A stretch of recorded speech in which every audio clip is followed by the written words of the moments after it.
जेवर के अंदर लिखा है कि अगर किसी की उंगली पर नजासत या पाखाना लग जाए और वो उसे 3 मरतबा साफ कर ले, चाट ले अपनी ज़बान से, तो वो उंगली पाक हो जाए। क्या बोला तूने? चाट ले अपनी ज़बान से तो वो उंगली पाक हो जाए। नमस्कार दोस्तों, आपका स्वागत है मेरे YouTube channel Pakistani media all India latest news.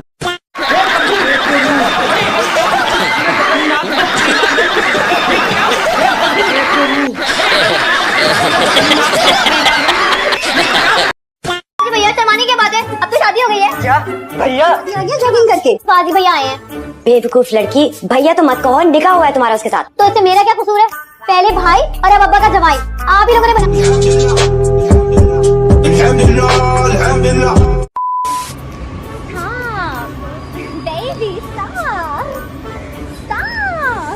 अरे बस कर भाई। नहीं।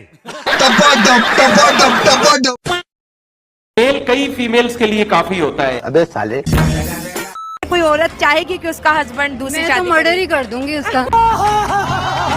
जो हम उठाने जा रहे हैं वो कानूनी दांव पेच में भी उलझा हुआ है। उसको लेकर कई बार आवाज उठती रही है। वो है इस्लाम में पुरुषों को 4 शादियां करनी चाहिए।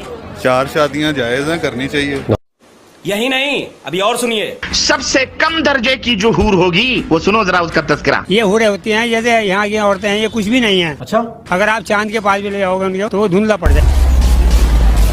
और 72 हूरों का मकसद ये है कि अय्याशी। जन्नत तो चीज ही क्या है, सुनते जाइए। अय्याशी की तो जगह है वो। बस कर कांट लूं।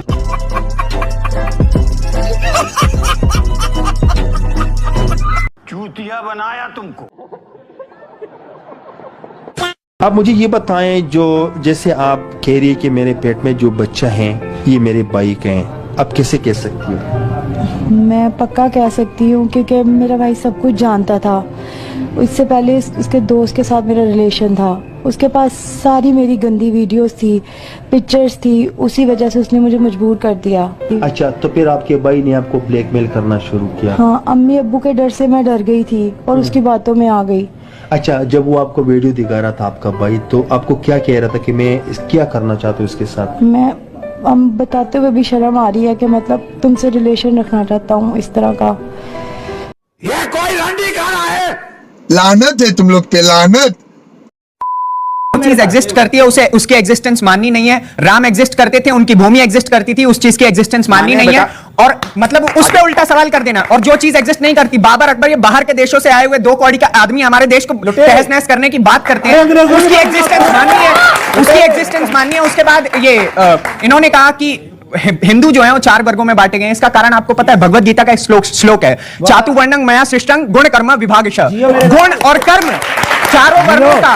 अगर मेरे काम शूद्र वाले हैं तो मैं ब्राह्मण नहीं कहलाऊंगा। अगर मैं असलियत में ब्राह्मण हूं, पैदा ब्राह्मण हूं, काम शूद्र वाले हैं तो मैं शूद्र हूं। और अगर आपके कर्म ब्राह्मण वाले और आप शूद्र हैं तो आप ब्राह्मण माने जाएंगे। ये है भारत का भविष्य, जो मॉडर्न एजुकेशन के साथ साथ अपनी आध्यात्मिक एजुकेशन को, वो भी गीता को, वो भी सबसे पुरातन ग्रंथ के ज्ञान को साथ में लेके चलता है। ये लोग जो बांटते हैं ना कि ये उपवर्ग है, ये छोटे लोग हैं, ये बड़े लोग हैं, ये है गीता का ज्ञान। इसको कहते हैं वर्ण व्यवस्था। जान कहते थे कोई धंधा छोटा नहीं। अरे bro what's up, long time man. Bro meet my sister Noor Ali. Sorry my wife Noor Ali. ये जो तेरी पायलों की छन छन है।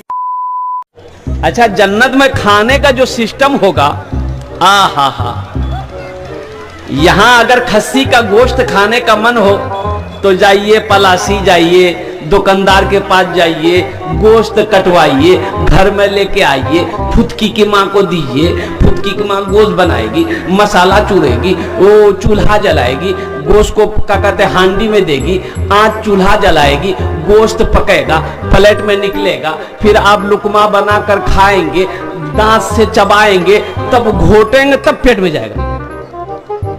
ये भाई, लेकिन जन्नत में ये झमेला नहीं है। जी चाहेगा हम गोश्त खाएंगे, जी चाहेगा फला फल खाएंगे। बस तबीयत ख्याल पैदा हुआ, आया, फुर्स गया, फुर्स हुआ। वहां चबाने की जरूरत नहीं है। चल झूठा। बैगन। जहन्नमी जहन्नमी जहन्नमी जहन्नमी।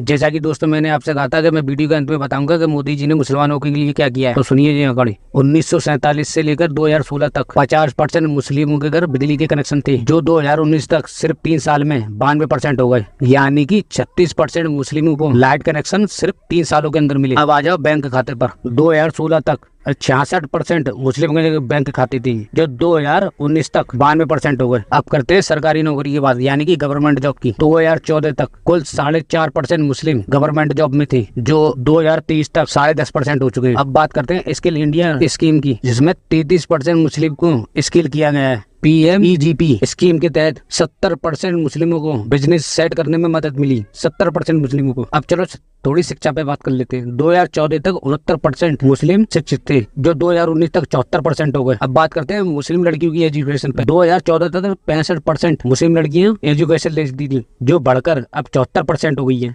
और मोदी जी ने 3 तलाक जैसे कानून भी खत्म किए। अब आ जाओ PM आवास योजना, जिस योजना के तहत गरीबों को घर मिलते हैं। इस स्कीम में 2 करोड़ 31 लाख घर बने हैं, जिसमें से 31% सिर्फ मुसलमानों को मिले हैं, यानी कि 2 करोड़ 31 लाख जो घर बने हैं, उसमें से 31% जो घर मिले वो सिर्फ मुस्लिमों को मिले। अब बात करते हैं PM किसान निधि योजना, जिसके तहत डायरेक्ट ट्रांसफर बैंक खातों में पैसे पहुँचते हैं किसानों के। 33% मुस्लिम है जिनके अकाउंट में सीधे पैसे उनके बैंक अकाउंट में पहुंचे। अब आ जाओ योजना, जिसके तहत सिलेंडर बांटे गए थे गरीब महिलाओं को। 2023 तक 9 करोड़ सिलेंडर बांटे गए, जिसमें से 37% सिर्फ मुस्लिम महिलाओं को मिले। अब आ जाओ हज यात्रा पर। 2014 तक हज यात्रा कोटा 1,36,000 तक था, जो मोदी जी ने 2024 तक बढ़ाकर 1,75,000 करवा दिया। और सुनो, पहले मुस्लिम महिलाएं बिना पुरुष के हज यात्रा नहीं कर सकती थी, फिर मोदी सरकार ने इसे भी खत्म करवा दिया। अब मुस्लिम महिलाएं बिना पुरुष के हज यात्रा कर सकती हैं, और की भी है। अब तक 4,000 महिलाएं ऐसी हैं जो बिना पुरुष के हज यात्रा कर चुकी हैं। और सुनो, पहले हज यात्रा पर जो GST 18% थी, जो मोदी सरकार ने हटा के सिर्फ 5% कर दी, जिससे हवाई जहाज का किराया कम हो सके। दोस्तों आंकड़े और भी हैं, इसके लिए मैं एक पूरी वीडियो बनाऊंगा। तो दोस्तों अब आप खुद ही डिसाइड कीजिए कि मोदी जी मुस्लिम विरोधी है या नहीं। तो फिर मिलते हैं नेक्स्ट वीडियो में, जब तक के लिए जय हिंद।